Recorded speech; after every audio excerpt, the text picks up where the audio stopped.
Bonjour et bienvenue. Aujourd'hui, on va s'attaquer à un sujet qui, je pense, parle à beaucoup de monde, comment y voir plus clair dans son épargne. Si, comme la plupart des gens, on a cette impression que l'argent mis de côté, c'est un peu un grand sac fourre-tout, eh bien, cette analyse pourrait bien changer la donne. On connaît tous cette situation, n'est-ce pas? On regarde son compte épargne et on voit un chiffre, un seul gros chiffre.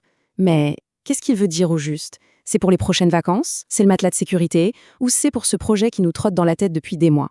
Le problème, c'est que quand tout est mélangé, ce flou peut nous empêcher de prendre les bonnes décisions.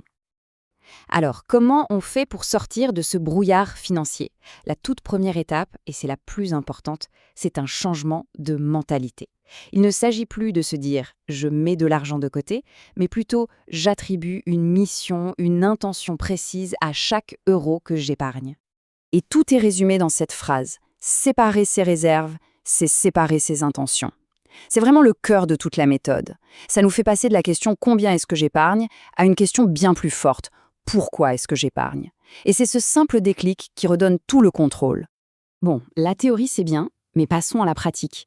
Comment on transforme cette idée en un système qui fonctionne?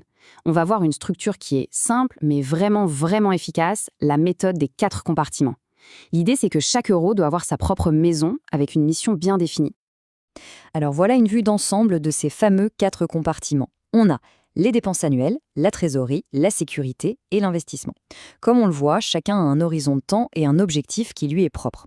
On va remarquer d'ailleurs une petite particularité pour l'investissement, on y revient juste après. Pour l'instant, explorons-les un par un. Le premier compartiment, c'est le plus simple, les dépenses annuelles. Il s'agit de toutes les dépenses qu'on peut prévoir sur l'année.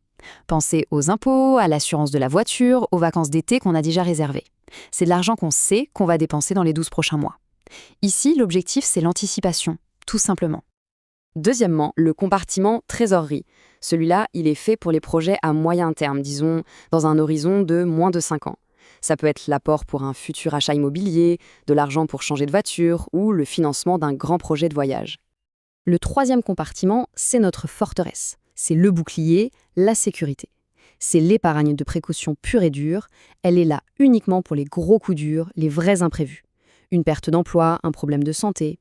Et la règle d'or est non négociable, on n'y touche jamais pour autre chose. Et enfin, le quatrième compartiment, celui de l'investissement. Alors attention, celui-ci est un peu spécial. Il représente l'argent qu'on a décidé d'allouer à des investissements sur le long terme, par exemple en bourse. Alors pourquoi on le classe en disponible à court terme? Ce n'est pas parce qu'on va le dépenser, mais parce qu'il doit être prêt, liquide, pour être investi dès qu'une bonne occasion se présente. C'est en quelque sorte une salle d'attente pour notre argent avant qu'il n'aille travailler sur les marchés. Ok, maintenant qu'on a la théorie bien en tête, la grande question c'est comment on organise tout ça concrètement, sans que ça devienne une usine à gaz. Heureusement, il y a une astuce toute bête pour que ces compartiments ne restent pas juste une idée abstraite. Et la solution est d'une simplicité presque déconcertante. C'est souvent comme ça les meilleures idées sont les plus évidentes. Il suffit de donner une existence bien réelle à ces compartiments qu'on vient de définir. Et pour ça, on va créer une séparation physique, ou plutôt bancaire. L'astuce c'est ça. Ouvrir plusieurs comptes sur livret, les fameuses CSL, dans sa banque. C'est très simple à faire et c'est souvent gratuit. Et ensuite, on en dédie un à chaque compartiment. Un CSL dépenses annuelles, un CSL trésorerie et ainsi de suite. Alors oui, le taux d'intérêt de ces livrets est proche de 0, mais ce n'est absolument pas le but. Leur seule et unique valeur, c'est la clarté mentale et l'autodiscipline qu'ils nous apportent. C'est la fin du grand mélange. Maintenant, il faut qu'on aborde un point qui est crucial. Ce système, c'est un outil formidable. C'est une carte. Mais au final, c'est toujours le pilote qui prend les décisions. Et ce sont ces décisions qui comptent plus que tout. Et ça me fait penser à cette citation de Charlie Munger qui résume tout parfaitement.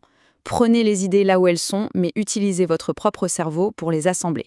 Le but ici, ce n'est pas de donner une recette toute faite, mais plutôt une boîte à outils. C'est à chacun ensuite de piocher les bons outils et de les adapter à sa propre situation. Et c'est justement pour ça qu'il est important de se rappeler que tout ce qu'on vient de voir est là pour inspirer, pour éduquer. Ce n'est pas un conseil personnalisé, mais plutôt une base solide sur laquelle on peut commencer à bâtir sa propre stratégie financière. Concrètement, ça veut dire quoi? Ça veut dire qu'il faut toujours faire ses propres recherches, comprendre que les performances passées ne préjugent pas des résultats futurs, et surtout que c'est l'investisseur et lui seul qui est responsable de ses décisions. C'est ça, prendre le volant de ses finances.